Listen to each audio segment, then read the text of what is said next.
বাপ মায়ের বাইর থনে ছাগল আনছি। এই ছাগলে ঘাস খিলাইতে খিলাইতে জান শেষ।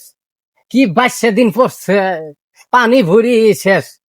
ছাগল খালি ভে ভে করে ভে ভে করে। এই ভে ভে কান্নের এই তো আমার ঘুমায় না। আই তো ভে ভে করে, দিনেও ভে ভে করে, কি যে পাইলো।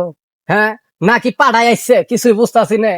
যাই পাতা করে নিজে ছাগলের দিকে এরপর যদি ভে ভে করে তো পাড়াতে হবে নিদাম, তাইলে বোঝা যাবো কি হয়েছে না হয়েছে।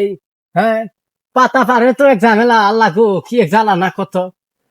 এই যে পাতা পাইতাছি, এই যে ছাগলে খিলে এই করে খাবো, খাইয়ে এই করে খাই দিও কিবা না হোক। যদি এরপরও যদি দিই খালি ভ্যা ভ্যা করে, তাইলে মনে করুন মুদের পাড়াচ্ছে। পাড়ার পর দেওয়ার পরেও যদি ভে ভে করে, ও পিছিলাম নাকবো না। এত ভে ভে আমার সহ্য হয় না। খালি আল্লাহ পর পর দে দে, মানে কি পাইছি, খালি ভে ভে। পাতা নিয়ে যাই